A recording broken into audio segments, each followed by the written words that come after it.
कैसे राजस्थान की जनता tripping, power cut, कम voltage, power shortage जैसी समस्याओं से गुजर रही है। पर मैं पूछना चाहूंगा, क्या यह समस्या एक दिन या एक रात में उत्पन्न हुई?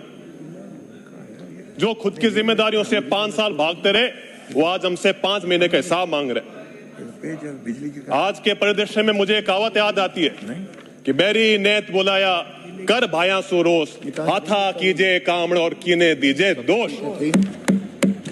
राजस्थान की जनता को यह भी पता लगना चाहिए कि जिस समस्या से वो गुजर रहे हैं उसका सही कसूरवार पूर्ववर्ती सरकार के अंदर सत्ता के 2 केंद्रों की लड़ाई थी। आपने जिस प्रकार से लूट की छूट दी, उसी के कारण राजस्थान की जनता का आपने सपना व उम्मीदों पर बहुत ही बड़ा कुठारघात करा। मैं उस क्षेत्र से आता हूं जिसने विगत सरकार में लगातार 5 साल ऊर्जा मंत्रालय संभाला, जिनसे खुद का जिला नहीं संभाला गया, खुद का गृह क्षेत्र नहीं संभाला गया, वह आज पूरे राजस्थान की बात कर रहे हैं।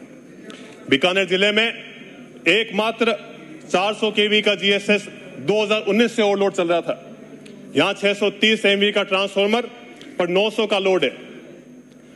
बड़े नए ट्रांसफॉर्मर बनने के लिए 6 महीने लगते हैं और उसके ट्रांसपोर्टेशन, मैन्युफैक्चरिंग के बाद ट्रांसपोर्टेशन, इंस्टॉलेशन और चार्जिंग के अंदर 6 महीने अतिरिक्त लगते हैं।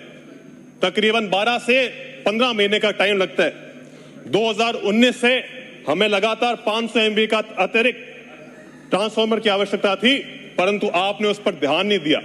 मैं तो धन्यवाद देना चाहूंगा हमारी ऊर्जा मंत्री जी का कि जिन्होंने इस विषय की गंभीरता को देखते हुए जून 2024 के अंदर नए 500 एमवी ट्रांसफॉर्मर के परचेज ऑर्डर निकाला है। इससे निश्चित रूप से पूरे बीकानेर संभाग जिले को एक राहत मिलेगी। इसी प्रकार से मैंने अभी हाल ही में सर्वे कराया, एक बज्जोयन सर्कल के अंदर 8000 से अधिक 12 मासी ढाणी आज भी अंधेरे के अंदर रह रही है। मेरे कोलायत विधानसभा क्षेत्र के अंदर 12,000 ऐसे परिवार हैं जो आज भी अंधेरे में रह रहे हैं। भारत पाक सीमा पर, हिंदुस्तान के आखिरी छोर पर, इस रेगिस्तान की भीषण गर्मी में बिना पानी, बिना बिजली के वो लोग जी टिकाए बैठे हैं। जब केंद्र सरकार की आरडीएस योजना आई, जब उनको एक उम्मीद बंधी कि कोई तो हमारी सुध लेगा, परंतु जैसे जैसे काम चालू हुआ, सर्वे चालू हुए, धरातल पर काम चालू हुआ, आप सभी ने ऐसा पक्षपात करा कि चलते कार्य के अंदर पात्र घरों को छोड़ के खुद के खास आदमियों की आपने लोगों के लाइट लगाई, और जो वास्तविक आदमी वहां पर परेशान हो रहा था वो आज भी परेशान हो रहे। आप ये देखिए हमारा क्या कसूर था। 77 साल बाद भी हम उम्मीद करें कि आप सब हमारा ध्यान देंगे।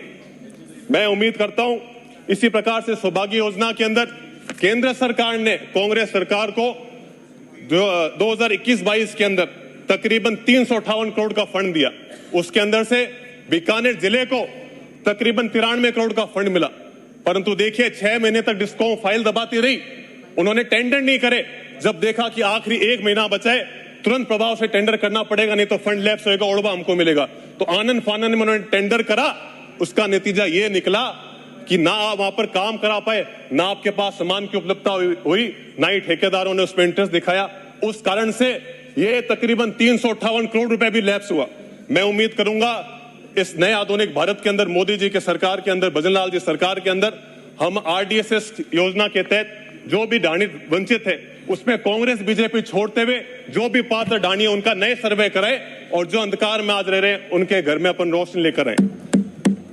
इसी प्रकार से मैं आपसे बात करना चाहूंगा कि धरातल पर कोई भी काम नहीं करा गया।